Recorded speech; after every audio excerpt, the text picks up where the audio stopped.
Hello बच्चों, कैसे हो आप सब। तो मेरा नाम है रोहित कुमार। मैं आपका फिर से स्वागत करता हूं मेरे यूट्यूब चैनल बायोनेक्टर्स एजुकेशन फाउंडेशन में। तो लास्ट क्लास में हमने डिस्कस करा था सेल एंड सेल साइकिल के बारे में एंड माइटोसिस के बारे में, इंटरफेज के बारे में। तो डिफरेंट डिफरेंट जो फेजेस आते हैं एम फेज के अंदर, prophase, metaphase, anaphase, telophase and cytokinesis, जिसे फिर उससे पहले जितने भी जो फेज आते हैं उन्हें हम कैरियोकाइनेसिस कहते हैं। इन सभी चीजों के बारे में हमने एक ओवरव्यू लिया था। तो आज हम डिस्कस करने वाले हैं माइटोसिस के बारे में। ठीक है, तो चलिए शुरू करते हैं बिना किसी देरी के। सबसे पहले ना हम थोड़ा सा इंट्रोडक्शन ले लेते हैं बेटे। Introduction. The cell cycle is the sequence through which a cell grow, replicate its genome and divides into a daughter cell, into a daughter cell। मतलब सेल साइकिल क्या है? एक तरीके का सीक्वेंशियल प्रोसेस है जिसके अंदर जो सेल करती है वो ग्रो करती है, रेप्लिकेट करती है और डिवाइड करती है अपने दो सेल्स में। मतलब एक सेल से दो सेल्स डिवाइड हो रही है। ये सब चीजें हम लास्ट क्लास में पढ़ चुके हैं, इनके बारे में फिर से डिस्कशन कर रहे हैं ताकि थोड़ा एक फ्लो बन जाए हमारा पढ़ने से पहले इन चीजों को। दो मेन फेज होते हैं हर एक सेल साइकिल में, एक होता है इंटरफेज, एक होता है एम फेज। इंटरफेज होता है ये प्रिपरेशन, प्रिपरेटरी फेज होता है जिसे हम प्रिपरेशन फॉर डिवीजन, डिवीजन से पहले का फेज होता है जिसे हम इंटरफेज कहते हैं। एम फेज होता है जिसे माइटोसिस भी कहते हैं, एक्चुअल सेल डिवीजन, जो सेल डिवीजन होता है। Most of the cells of a life spends in a interphase. मतलब कि पूरी जितनी भी एक सेल होती है, फॉर एग्जांपल अगर हम एक सेल का एग्जांपल लें तो वो एक सेल अपनी पूरी लाइफ साइकिल को में से, पूरी उसका जितना भी लाइफ स्पैन होता है उसमें से 95% वो अपना इंटरफेस में, क्योंकि सबसे ज्यादा बड़ा फेज होता है इंटरफेस, वहां पर वो अपना सबसे ज्यादा टाइम स्पेंड करती है। ठीक है। अभी डिफरेंट डिफरेंट सेल्स के बारे में है कि डिफरेंट डिफरेंट सेल्स होती है। ये आपकी मैमिलियन सेल है, एक बडिंग सेल यीस्ट सेल है, ये एम्ब्रियोनिक सेल है और एक प्लांट मेरिस्टेमेटिक सेल है। ठीक है, ये डिफरेंट डिफरेंट काइंड की मैंने चार सेल ली हैं यहाँ पे। ठीक है। अब आपको पता है ये तीनों जो फेज होते हैं, ये बेटा, ये तीनों फेज किसके हैं? इंटरफेज के। इंटरफेज, इंटरफेज के अंदर आते हैं ये तीनों फेज। ठीक है, और ये है आपका एम फेज, इसी को हम एम फेज कहते हैं। ठीक। तो हर एक cell, for example mammalian cell कितना लेती है जीवन फेज के अंदर? 10 से लेकर के 12 आवर्स। एस फेज में 5 to 8 hours, G two phase में 3 to 4 hours and M phase में 1 आवर्स। ठीक है, ये डिफरेंट डिफरेंट फेजेस में डिफरेंट डिफरेंट टाइमिंग के अकॉर्डिंग ये वर्क करती है। ठीक है, टोटल टाइमिंग सेल साइकिल कितनी है? Approximately 24 hours. Budding each cell में 30 मिनट्स, एस फेज में 80 मिनट्स, जी टू फेज में 25 मिनट्स एंड एम फेज में 15 मिनट्स, और total 150 minutes, approximately 2.5 hours. Embryonic cells में, एम्ब्रियोनिक सेल जो होती है बेटा, ये बहुत ही ज्यादा थोड़ी एक्सेप्शनल सेल्स होती हैं। ठीक है, ये जब डेवलपमेंट होता है बेबी का तब स्टार्ट होती हैं, आफ्टर द जायगोट, जब आपका एम्ब्रियो फॉर्म होता है। तो इसमें कोई जीवन फेज नहीं होता, ना ही जी टू फेज होता है। ठीक है, ना तो जीवन फेज आता है, ये वाला फेज भी नहीं आता है, ना ही ये डायरेक्ट एस फेज से, डायरेक्ट एस फेज से एम फेज में जाती है। और 30 मिनट्स की लाइफ साइकिल होती है इसकी। 30 मिनट्स की सेल साइकिल है, 30 मिनट्स की सेल साइकिल। ठीक है, इसे हम रैपिड डिवीजन भी कहते हैं। ये जो डिवीजन होता है इसको हम कहते हैं rapid division. Rapid division, rapid division. Clear है? Plant meristematic cells, plant meristematic, meristematic cells कौन से होते हैं? जो आपस से वापस से अपने आप को ग्रो कर सकते हैं, जिनमें एक तरीके से कैपेबिलिटी होती है टू रीग्रो। ये सारी टाइमिंग वेरिएबल करते हैं कि वो किस तरीके से ग्रो कर रही है, किस तरीके से उसकी डेथ होती है। कैन बी फास्टर और कैन बी स्लोअर, मतलब उनकी डेथ कितनी जल्दी हो रही है, उनकी रीजनरेशन कितनी जल्दी हो रही है, डिफरेंट डिफरेंट फैक्टर्स पर डिपेंड करती है। तो इसलिए इन्हें सेल साइकिल में नहीं रखा गया है। ठीक है, तो इसलिए बोल दिया है कैन बी फास्टर और कैन बी स्लोअर। ठीक है, तो डिफरेंट डिफरेंट आपने फेजेस के बारे में जाना, इनके बारे में हम कल भी पढ़ चुके थे। आज हमने बस अभी तक हमने ये डिस्कस करा है कि डिफरेंट डिफरेंट सेल्स की डिफरेंट डिफरेंट फेजेस में क्या टाइमिंग होती है। ठीक है, तो क्लियर हुआ आप सभी को कि मैमिलियन सेल अप्रोक्सीमेटली 24 आवर्स लेती है, जिसमें से वो अपना 90%, 90% ऑफ द 24 आवर्स वो अपना डिपेंड अपना बिताती है, या फिर हम कहे रिसाइड करती है अपना इंटरफेस में, जिसमें आता है आपका जीवन, S phase and G two phase. तो क्लियर हुआ सभी को? देखो, एक आइडिया लेते हैं यहां से, फिर उसके बाद अपना माइटोसिस की तरफ चलते हैं सेल साइकिल में। देखो, ये एक सेल है। ठीक है, इसको डिवाइड होना है। ठीक है, माइटोटिकली, माइटोटिकली डिवाइड करना है। तो ये कौन सी सेल होगी? बेसिकली सोमैटिक सेल है बेटा, सोमैटिक सेल है। और जब इससे डॉटर सेल्स बनेंगे उन दोनों के अंदर 2n होंगे, क्रोमोसोम नंबर 2n होंगे। नेक्स्ट, अगर इन्हें डिवाइड होना है तो बेसिकली सोमैटिक सेल्स है, तो ये माइटोटिकली डिवाइड होंगे, माइटोटिकली। तो इनके अंदर जो सेल साइकिल चलेगी कुछ इस तरीके से चलेगी।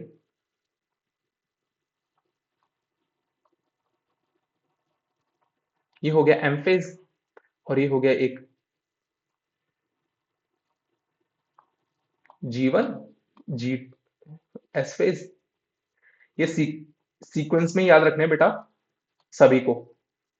और G1 से पहले आता है जी नॉट फेज।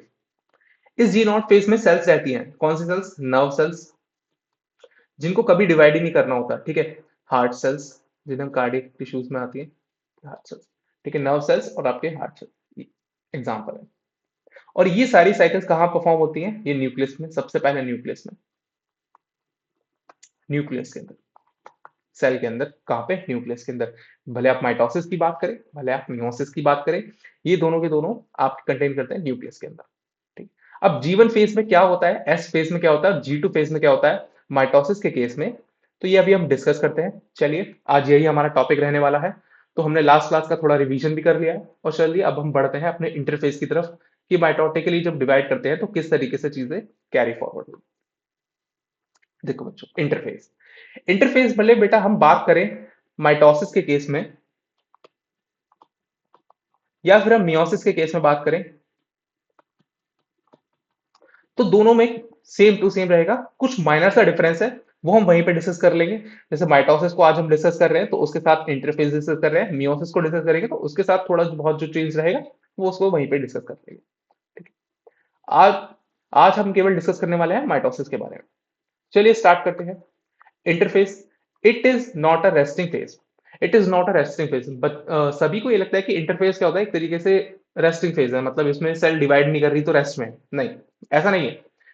इसमें क्या होता है कि सेल डिवाइड होने से पहले प्रिपेयर होती है, खुद अपने आप को प्रिपेयर करती है कि उसे किस तरीके से डिवाइड होना है, ठीक है। माइटोटिकली डिवाइड होना है, मियोटिकली डिवाइड होना है। अगर सोमैटिक सेल है तो 110% चांस है कि वो माइटोटिकली डिवाइड ही होगी, ठीक है। उसके लिए डिवाइड होने से पहले उसे अपने प्रोटीन सिंथेसाइज करने पड़ते हैं, अपना डीएनए रेप्लिकेट करना पड़ता है, क्योंकि एक सेल से दो सेल बन रहे हैं तो दोनों सेल्स में इक्वली जाना चाहिए ना डीएनए। तो इसीलिए वो प्रिपरेटरी फेज होता है। It is an active period where all the cell prepare for the division by growing and replicating DNA in an orderly way। मतलब replication के थ्रू अपने डीएनए को रेप्लिकेट करते हैं। Divide into a three sub phases, ये तीन sub phases में divided होता है। Some cells can exist the cycle after the G1 entering a quotient G naught phase where they remains metabolically active but no longer divide। मतलब जहां पे sales divide नहीं होती है, for example heart cells and some neurons, they can re-enter the cycle if required, like healing after injury, ठीक है। ये जो सेल साइकिल है माइटोटिकली, ये आपकी लाया करती है कब? जैसे लाइक हीलिंग और आफ्टर इंजरी। मतलब अब मैंने अभी आपको बताया था ना, एक चोट का एग्जांपल लेकर के, क्योंकि आपकी बॉडी में जितने भी सेल्स हैं बेटा, वो सभी के सभी मिलकर के बने हुए के लिए सोमैटिक सेल से, एक्सेप्ट आपके जर्म सेल से। अब आपके स्किन पे फॉर एग्जांपल कोई इंजरी हो जाती है, कोई ट्रॉमा हो जाता है, तो आपकी स्किन वापस से हील करती है। हील करने के बाद वो वापस से उसी के जैसे ही सेम टू सेम स्किन आ जाती है आफ्टर सम टाइम। तो किस तरीके से होता है? क्योंकि वहां की जो सेल्स है वो एक सोमैटिक सेल्स है और वो डिवाइड कर रही है माइटोटिकली। और माइटोटिकली जब डिवाइड करती है कोई भी सेल्स, तो वो अपने जब डॉटर सेल्स बनाएगी तो वो एकदम सेम टू सेम, नियरली, या फिर हम कहें कंप्लीट आइडेंटिकल बनाएगी। आइडेंटिकल वर्ड डिफरेंट है, सिमिलर वर्ड डिफरेंट है। आइडेंटिकल का मतलब होता है 100% सेम, सिमिलर का मतलब होता है कि सम सॉर्ट ऑफ वो सिमिलर है कुछ पॉइंट्स में। तो क्लियर हुआ आप सभी को? एक बात आपको यहाँ पे याद रखनी है, न्यूरॉन्स की बात हो रही है बेटा, सम न्यूरॉन्स, यहाँ पे लिखा हुआ है सम न्यूरॉन्स। तो इसका मतलब क्या है सम न्यूरॉन्स से? कि मतलब ऐसे न्यूरॉन्स होंगे, फॉर एग्जांपल जो ब्रेन के अंदर बहुत सारे सेल्स आते हैं बेटा, ठीक है। ब्रेन के अंदर आपके ग्लायल सेल्स आते हैं, ग्लायल सेल्स, ठीक है। वो डिवाइड कर सकते हैं, वो डिवाइड कर सकते हैं, दे कैन डिवाइड, ठीक है। वो माइटोटिकली डिवाइड कर सकते हैं ग्लायल सेल, माइटोटिकली, ठीक है। लेकिन neuron cells, neurons, neuron cells, they can't divide, they can't divide.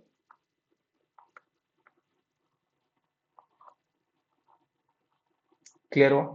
देखो, अब एक बार फिर से पढ़ लेते हैं, वैसे तो हम लास्ट क्लास में पढ़ चुके हैं बेटा। जीवन फेज के होते हैं जिसे हम गैप वन फेज कहते हैं। Cell grow metabolically active, organelle duplication, मतलब यहाँ पे ऑर्गेनलीज का डुप्लीकेशन होता है, दो माइटोकॉन्ड्रिया हो जाएंगे, दो गोल्जी बॉडीज हो जाएंगी, दो एंडोप्लाज्मिक रेटिकुलम हो जाएंगे, दो लाइसोसोम हो जाएंगे, दो पैरोक्सिसोम हो जाएंगे। ठीक है, इस तरीके से protein synthesis, no DNA replication, इसके अंदर डीएनए रेप्लिकेशन नहीं होता है। क्लियर? फिर उसके बाद एस फेज जिसे हम सिंथेसिस फेज भी कहते हैं बेटा। DNA replication, chromatin duplicates, chromatin का मतलब वही आपका chromosome, chromatin fibre, amount of a DNA doubles.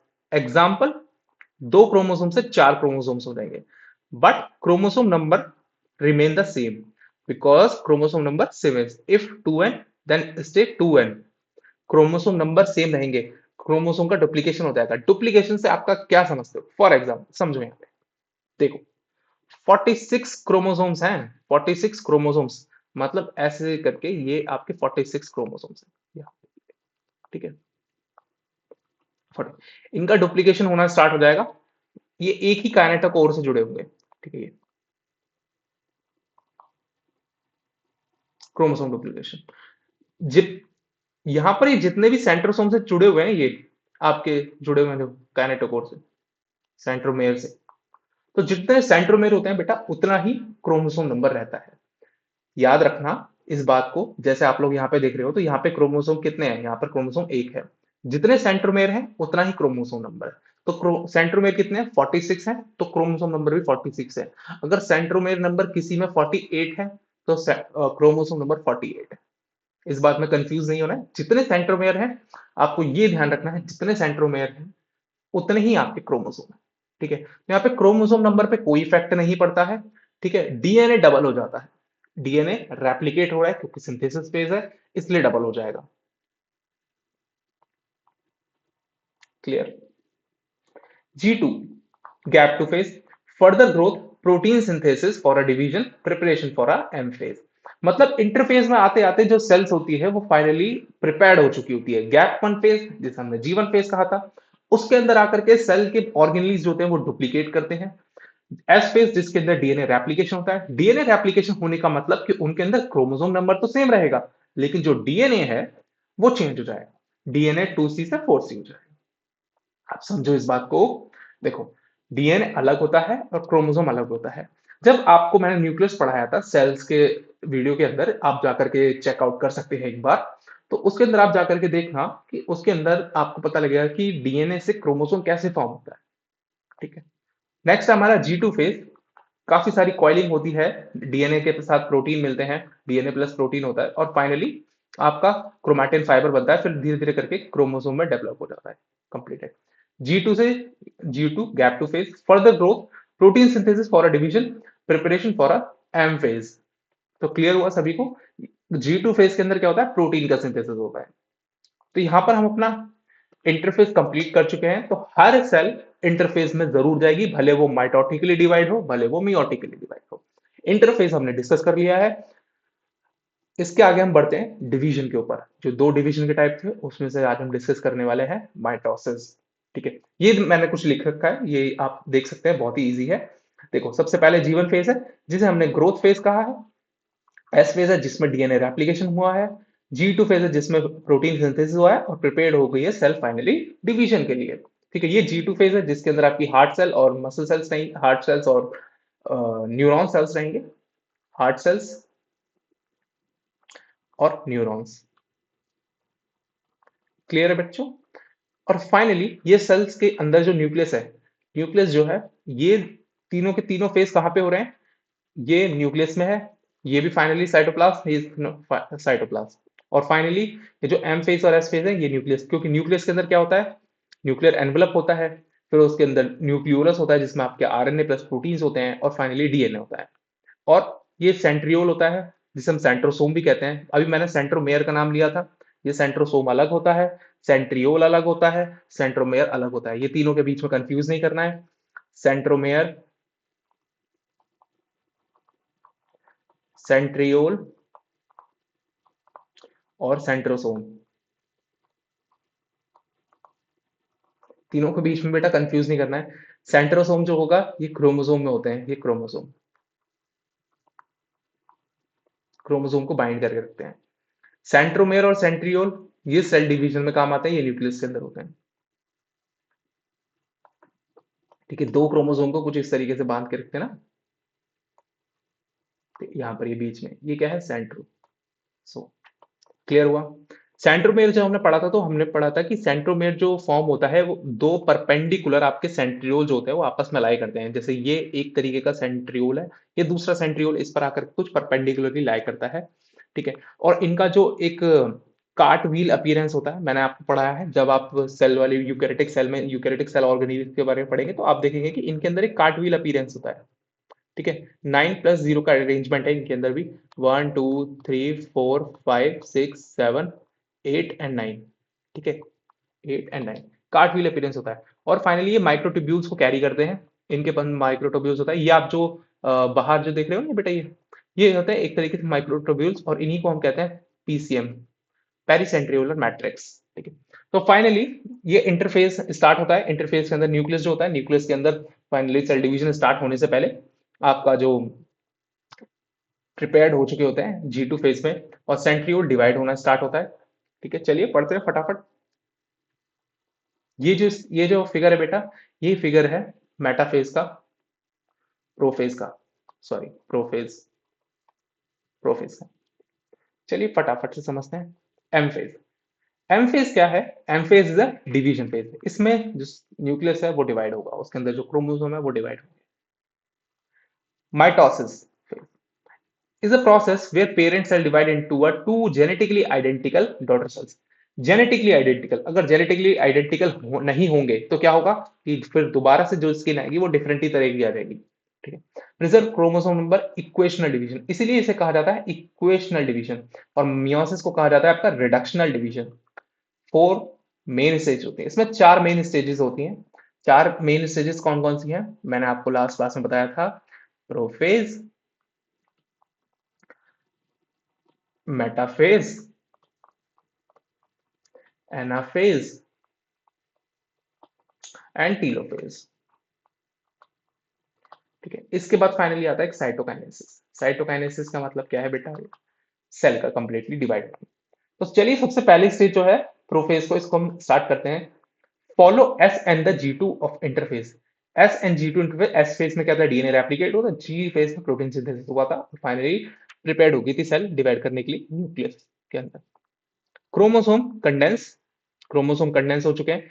Each contain 2 sister chromatid after S phase DNA replication. लिखिए ना ये बात कि क्रोमोसोम आपस में कंडेंस हो चुके हैं कुछ इस तरीके से। कंटेन 2 सिस्टर क्रोमैटिड, एक ये सिस्टर क्रोमैटिड, ये दोनों आपस में क्या कहलाएंगे बेटा? Sister chromatids, sister chromatid. ठीक है, क्रोमोसोम नंबर 46 के 46 ही रहेंगे। सेंट्रोसोम डुप्लीकेट इन अ एस फेज। सेंट्रोसोम डुप्लीकेट हो जाएगा एस फेज में, ये आप लोग देख रहे हो यहाँ पे।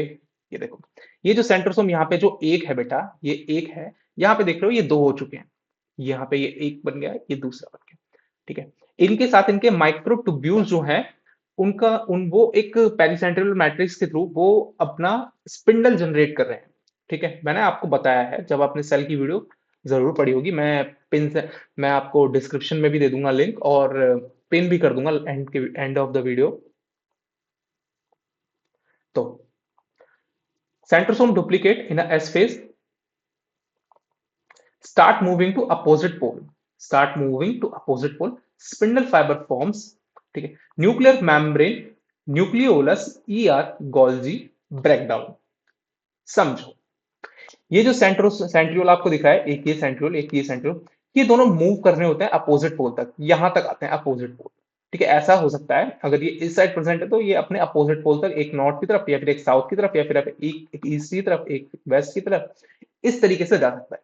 ठीक है, अपोजिट पोल की तरफ जाएंगे, आप लोग पढ़ते हो ना, नॉर्थ हो गया, साउथ हो गया, ईस्ट हो गया, वेस्ट हो गया। ठीक है, पोल्स होते हैं ना डिफरेंट डिफरेंट, तो एक सेल्स को अगर हम लें तो वो डिफरेंट डिफरेंट पोल्स की तरफ जा सकते हैं, वो नॉर्थ की तरफ भी जा सकता है, साउथ की तरफ भी, वेस्ट की तरफ भी, ईस्ट की तरफ भी, लेकिन जाएंगे हमेशा अपोजिट पोल पे, क्योंकि सेल डिवाइड करेगी कुछ इस तरीके से, ठीक है, या तो इस तरीके से या इधर अपने इक्वेशनल डिवीजन में, ठीक है, इसलिए हमने कहा इसे equational division. Nuclear membrane and nucleolus, ER and Golgi, इन सभी का ब्रेकडाउन होता है। न्यूक्लियर एनवलप जानते हैं आप, न्यूक्लियस के ऊपर क्या होता है, सेल होती है बेटा, सेल के अंदर न्यूक्लियस होता है, ठीक है, ये न्यूक्लियस है, और इसके ऊपर क्या है, ये न्यूक्लियर एनवलप। इस न्यूक्लियर एनवलप का ब्रेकडाउन स्टार्ट होता है, breakdown of nucleus envelope, nuclear membrane breakdown start होता है। ब्रेकडाउन होने के बाद फाइनली आपका मेटाफेज आता है। सेंट्रियोल डिवाइड हो चुके हैं, अपोजिट पोल पर पहुंच चुके हैं अपने अपोजिट पोल पर, और न्यूक्लियर एनवलप ब्रेकडाउन हो चुका है, ठीक है, याद रखिएगा ये बात, ये सारा प्रोसेस हो चुका है। Metaphase, nuclear envelope disappear, completely disappear, spindle fibre attach to kinetochore, ठीक है, सेंट्रोसोम ओ chromosome with sister chromatid line up at the equatorial plate, और हम कहें मेटाफेज प्लेट। सेंट्रोसोम क्या है, इक्वेटर पोल की तरफ पहुंच चुके हैं, एक सेल के अंदर दो पोल है ना, जैसे मैंने आपको भी बताया था नॉर्थ साउथ ईस्ट वेस्ट, तो उसी तरीके से ये पोल्स तक पहुंच चुके हैं, एक ईस्ट में एक वेस्ट में। तो बीच में एक डेवलपमेंट होता है एक प्लेट का, एक तरीके से क्लाइनिंग, हम कहें कि एक फरो का डेवलपमेंट होता है, ठीक है, आप फरो जानते हो क्या होता है फरो, आप किसी पन्ने को ना कुछ इस तरीके से मोड़ेंगे, तो उस तरीके तो एक बीच में एक लाइन क्रिएट होगी, उसे हम कहते हैं फरो, ठीक है, डेवलपमेंट होता है। तो यहां पर ये जो प्लेट है इसे हमने नाम दिया है मेटाफेज प्लेट। मेटाफेज प्लेट का मतलब है कि मिडल में एक तरीके से जितने भी क्रोमोसोम सेल के अंदर वो मेटाफेज प्लेट पे रहते हैं, या फिर हम कहें मिडल ऑफ द प्लेन में आ जाते हैं, मिडल पे अरेंज होते हैं, ये देखो ये कुछ इस तरीके से अरेंज हो जाते हैं सारे क्रोमोसोम। और जितने भी स्पिंडल फाइबर जो सेंट्रियोल से निकले थे, जो कि माइक्रोट्यूब्यूल्स के बने होते हैं स्पिंडल फाइबर, तो वो आकर के अटैच हो जाते हैं क्रोमोसोम से, ठीक है, यहाँ पे ये कुछ इस तरीके से दोनों सेंट्रियोल आकर के अपने अपने स्पिंडल फाइबर से अटैच कर देते हैं, ठीक। अगर यहां पर केस लेते हैं, एक केस लेते हैं, केस वन, ठीक है, अभी आपको पता है सेंट्रियोल पहुंच चुके हैं, स्पिंडल फाइबर अटैच हो चुका है, मेटाफेज का मतलब क्या है कि मिडल में आ चुके हैं क्रोमोसोम। यहां पर अगर कोई भी अनहोनी हो जाती है, या फिर हम कहें एक केस लेते हैं कि जिसके अंदर spindle fibre do not attach, spindle fibre do not properly attach to chromosome, then what happen, ठीक है, then chromosome, then what happen, देखो क्या होता है कि जब क्रोमोसोम से स्पिंडल फाइबर अटैच नहीं हो पाते, तो न्यूक्लियर में क्रोमोसोम में डिवीजन नहीं हो पाता, तो एक सेल जो होती है वो हमारी ज्यादा क्रोमोसोम आ जाते हैं, आपने डाउन सिंड्रोम का नाम सुना होगा, टर्नर सिंड्रोम का नाम सुना होगा, कुछ इस तरीके के सिंड्रोम्स डेवलप हो जाते हैं, ठीक है, या तो किसी सेल में ज्यादा आ जाते हैं या फिर किसी सेल में कम क्रोमोसोम आते हैं, किसी में 21st आ जाते हैं, किसमें आपके क्लाइनफेल्टर सिंड्रोम हो जाती है, ठीक है, इस तरीके से डिसीज का डेवलपमेंट होना स्टार्ट होता है। इसलिए कहा जाता है जो प्रेग्नेंट वुमेन होती है उनका काफी ज्यादा अच्छे से ख्याल रखा जाता है, हम कहीं कि उन्हें मेडिकेशन पे रखा जाता है, ऐसे हार्मफुल मेडिसिन नहीं दिया जाते उन्हें, अल्कोहल कंजप्शन नहीं दिया जाता, क्योंकि ऐसी चीजें जो होती हैं ये इन्हीं सबसे डेवलप होती है, अनहेल्दी लाइफस्टाइल से डेवलप होती है, या फिर हम बात कहें एक्सेसिव स्मोकिंग से, एक्सेसिव ड्रिंकिंग से, या फिर हम बात करें जो ड्रग्स वगैरह कैरी करते हैं, हमने आपको ड्रग्स वगैरह पढ़ाए ह्यूमन हेल्थ एंड डिसीज, आप वीडियो में जाकर के देखिए उस सीरीज को। नेक्स्ट है एनाफेज। तो मेटाफेज एनाफेज का हम समझ चुके हैं। प्रोफेज में क्या था, न्यूक्लियर एनवलप डिसअपियर होने वाला था कंप्लीटली, ब्रेकडाउन हो गया था न्यूक्लियर एनवलप का। मेटाफेज में मिडल में आ गए थे सारे क्रोमोसोम, ठीक है, स्पिंडल फाइबर अटैच हो गए थे, सेंट्रियोल डिवाइड हो चुका था, centromere split, sister chromatid now called daughter chromosomes pulled apart towards the pole। ये जो बेटा सिस्टर क्रोमैटिड थे,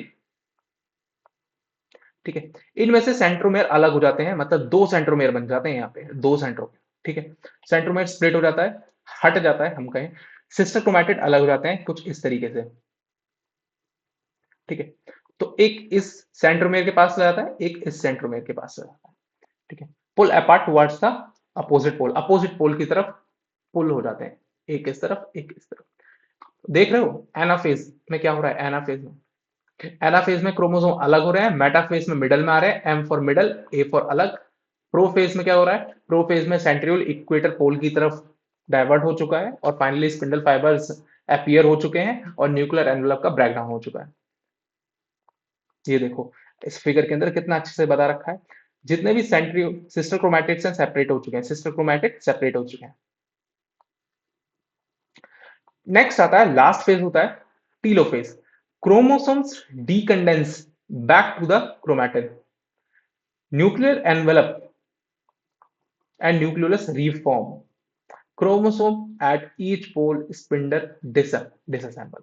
पहले क्या था, सेंट्रियोल थे, इक्वेटर पोल की तरफ पहुंचे, मिडल में थे क्रोमोसोम, फिर उसके बाद क्रोमोसोम अलग हो गए, सिस्टर क्रोमैटिड्स अलग हो गए। अब वो सिस्टर क्रोमैटिड्स अपने अपने ईच पोल की तरफ पहुंच गए, स्पिंडल फाइबर्स जो अटैच थे क्रोमोसोम से वो अलग हो गए, और जितने भी क्रोमोसोम्स थे वो कंडेंस हो गए, ठीक है, डीकंडेंस हो गए, आपस से मतलब एक तरीके से फॉर्मेशन कर लिया उन्होंने, अलग अलग हो गए, और फाइनली इधर 42 पहुंच, इधर 46 क्रोमोसोम हो गए, इधर 46 क्रोमोसोम हो गए, ठीक है, 46 क्रोमोसोम, ठीक है, इधर 46 क्रोमोसोम।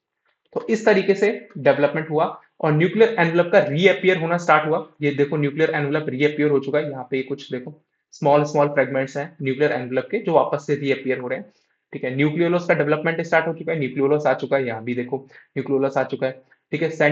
जो सेंट्रोमर थे, सेंट्रोमर वो वापस से इन स्पिंडल फाइबर से डिटैच हो चुके हैं क्रोमोसोम से, और अलग हो चुके हैं, और वापस से एक सेल के अंदर प्रिजर्व हो जाएंगे। जब उस सेल के अंदर, अब ये जो दो सेल्स होंगी, इनके अंदर जो सेंट्रोमेयर, ये वापस से डिवीजन स्टार्ट हो रहा होगा, तो ये वापस से डिवाइड करेंगे, इनमें से दो सेंट्रियोल निकलेंगे, एक इधर जाएगा और एक इधर आएगा, ठीक है। तो चलिए टीलोफेज के अंदर ये लास्ट फेज था।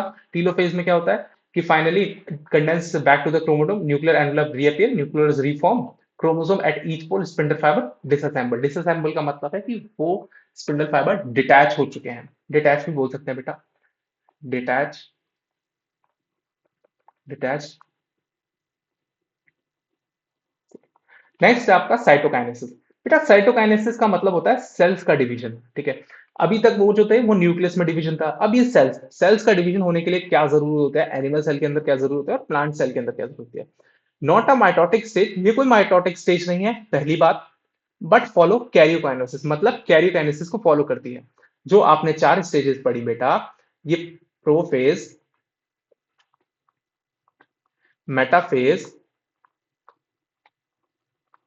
एनाफेज एंड टीलोफेज, ये चारों की चारों आती है कैरियोकाइनेसिस में।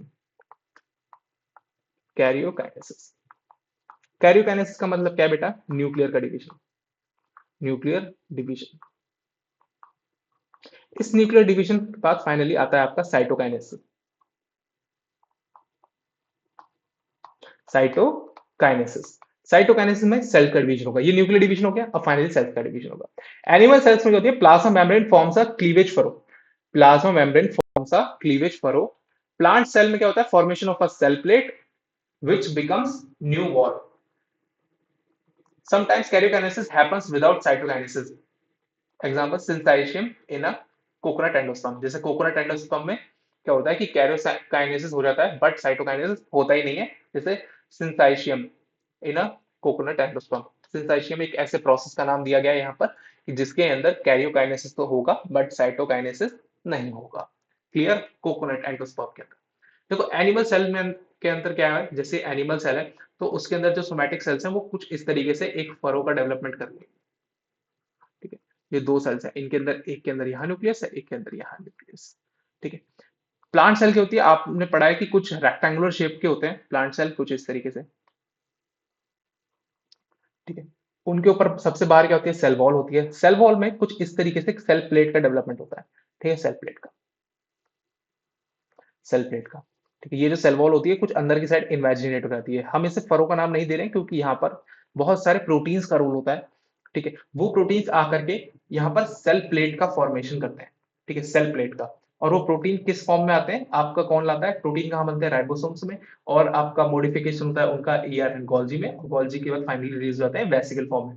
वही वेसिकल बेटा आकर के सेल प्लेट पे, या फिर हम कहें मिडल ऑफ द सेल में, यहाँ पर अरेंज कर दिए जाते हैं प्रोटीन्स वेसिकल फॉर्म में, और फाइनली यहाँ पर एक प्लेट का फॉर्मेशन कहा होता है जिसे हमने सेल प्लेट का, ठीक है, which forms a new wall, और जो एक न्यू वॉल का फॉर्मेशन करते हैं, और फाइनली जब न्यू वॉल्स बन जाएगी तो सेल डिवाइड हो जाएगा कंप्लीटली। देखो एनिमल सेल के अंदर क्या है, ये क्लीवेज फरो बनता है, cleavage furrow, contractile ring, contractile ring का मतलब ये कुछ इस तरीके से ये रिंग्स क्रिएट हो जाती है जो कॉन्ट्रैक्ट करती हैं, जो कॉन्ट्रैक्ट करती हैं आपकी दो सेल्स को अलग अलग कॉन्ट्रैक्ट एक तरीके से खींचती हैं,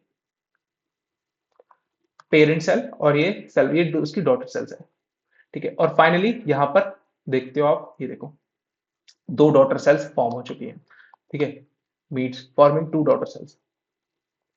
प्लांट सेल के अंदर क्या है, प्लांट सेल के अंदर ये वेसिकल्स हैं, ये गोल्जी बॉडीज से आए हैं, वेसिकल्स हैं सारे के सारे, ये अरेंज होते हैं यहाँ पर, ये देखो एक सेल प्लेट का फॉर्मेशन है, ये सेल प्लेट है बेटा, ठीक है। और फाइनली जो सेल प्लेट्स होती हैं वो टू डॉटर सेल्स को फॉर्म करती हैं, और फाइनली जो दो डॉटर सेल्स होती हैं वो कुछ इस तरीके से अलग हो जाती हैं, one and two, forming two daughter cells. तो क्लियर हुआ आपको? तो ये था बेटा आज का माइटोसिस। तो इससे पहले हम माइटोसिस की वीडियो को एंड करें, ठीक है, तो हम इसके बारे में क्विक रिवीजन लेते हैं कि हमने क्या पढ़ा। आज हमने पढ़ा माइटोसिस के बारे में, इंटरफेस के बारे में। बेटा इंटरफेस में क्या होता है, इंटरफेस, ठीक है, और माइटोसिस, माइटोसिस, ठीक है।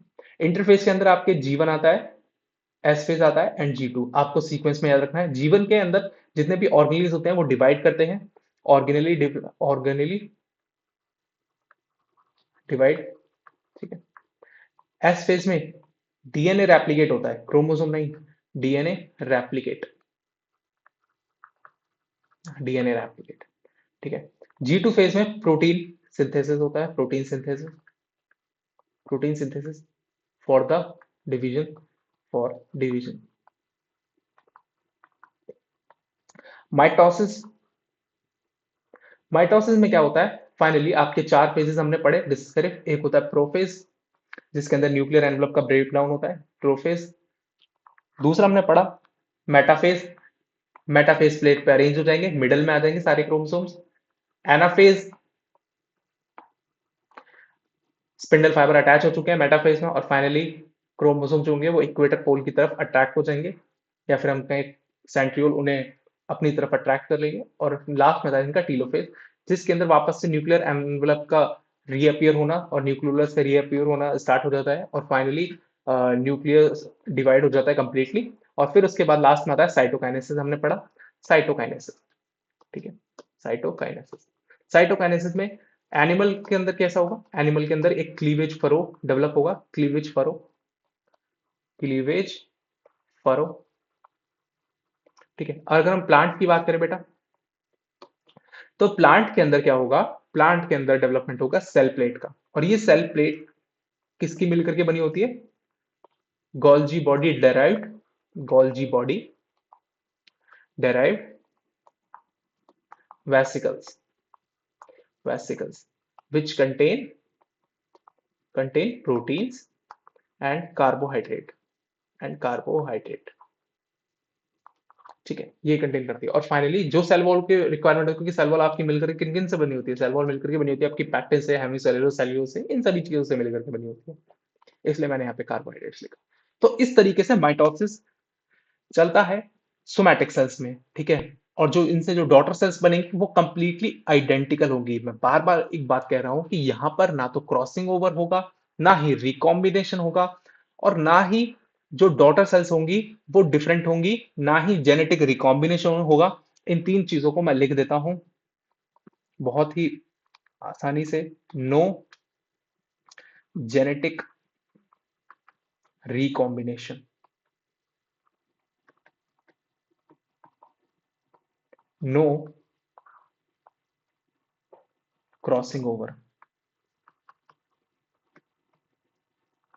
एंड नो वेरिएशन,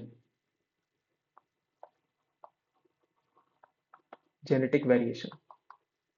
मतलब जेनेटिक जो जीन होंगे वो कंप्लीटली पेरेंट सेल से सेम टू सेम होंगे, आइडेंटिकल। इन बातों को आपको बहुत ज्यादा ध्यान रखना है, क्वेश्चन बेटा यहीं से ही पूछा जाता है, यहीं से ही पूछा जाता है, ठीक है। यहां से साइटोकाइनेसिस में आएगा तो आपको क्वेश्चन मिलेगा क्लीवेज फरो से, सेल प्लेट से, ठीक है, ये सारी चीजें। तो ये था आपका माइटोसिस के बारे में। ठीक है, तो चलिए एक बार थोड़ा सा एक और हम कुछ बातों को जान लेते हैं। मैंने यहाँ पर कुछ की पॉइंट्स को ऐड कर रहा है आप लोगों के लिए। Chromosomes, chromosomes and DNA amount through out the cycle. अब थ्रू आउट द साइकिल क्या रहता है, क्रोमोसोम का नंबर और आपका डीएनए का amount. If the cell start with the 2n number chromosomes then and 2 chromosome DNA then C equals to DNA content. समझ में आया आपको? देखो समझो, अगर 2n किसी पेरेंट सेल का नंबर है 2n, ठीक है, यहाँ पे हम लेते हैं एक स्लाइड।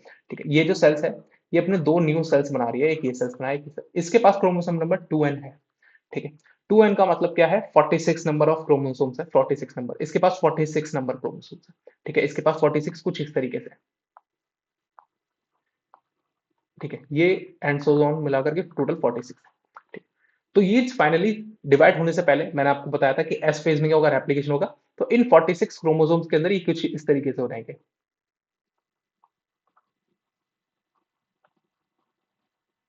ठीक है, कुछ इस तरीके से। लेकिन ये सेंट्रोमेर इनका एक है ना बेटा, सेंट्रोमर, सेंट्रोमर एक है तो इनका नंबर क्या रहेगा, कांस्टेंट रहेगा, क्रोमोसोम नंबर, क्योंकि इनका डीएनए डेप्थ, डीएनए डुप्लीकेट हुआ है, मतलब इनका अंदर डीएनए रेप्लिकेशन हुआ है या फिर हमका डीएनए डुप्लीकेट हुआ है, क्योंकि क्रोमोसोम आप किससे मिलकर होता है, डीएनए प्लस प्रोटीन से। तो फाइनली आपकी क्रोमैटिन फाइबर डुप्लीकेट हो चुके हैं, यहाँ पे दो सिस्टर क्रोमैटिड्स डेवलप हो जाते हैं। ये इन्हें हम कहते हैं sister chromatids, sister chromatids.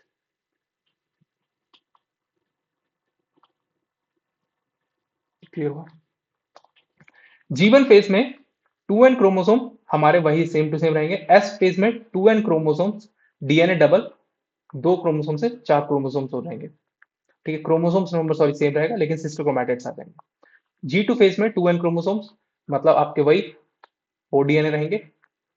After M phase each daughter cells have 2 chromosomes. ठीक है, तो क्लियर हुआ आपको, समझ में आया यहाँ पर? सी का मतलब बेटा कुछ नहीं है, डीएनए से है तो डीएनए आ जाएगा। ठीक है, दो अंदर सेम सेम 46 46 इधर। ठीक है, और फाइनली इसमें से जो आपके सिस्टर क्रोमैटिड्स जो अलग हो जाएंगे, इनके अंदर 46 क्रोमोसोम रहेंगे, इनके अंदर 46। आप लोगों ने देखा इन जैसे इसी सेम सेल्स की तरह। तो यहाँ पर जो डॉटर सेल्स बनेंगी बेटा, डीए डॉटर सेल्स, जो डॉटर सेल्स होंगी वो कंप्लीटली आइडेंटिकल होंगी, daughter cells completely identical, completely identical, identical. ठीक है, तो ये था आज की वीडियो माइटोसिस के बारे में बेटा। तो माइटोसिस के बारे में हमने सारी चीजें डिस्कस करी। ठीक है, तो अगर आप चाहते हैं एक तरीके से हम जैसे ये सीरीज खत्म होगी आपकी सेल साइकिल वाली, तो इसके बाद हम एक कंपैरिजन वीडियो लेकर आएंगे जिसके अंदर आप मियोसिस और माइटोसिस दोनों के बारे में कंपैरेटिवली डिस्कस करेंगे, एक डिफरेंशियल फॉर्म में हम डिस्कस करेंगे। तो चलिए इसी तरीके से बने रहिए मेरे यूट्यूब चैनल बायोनेक्टर्स एजुकेशन फाउंडेशन के साथ, और प्लीज सब्सक्राइब करिए मेरे यूट्यूब चैनल को अगर आप देखते हैं मेरी वीडियो। तो मिलते हैं नेक्स्ट वीडियो में।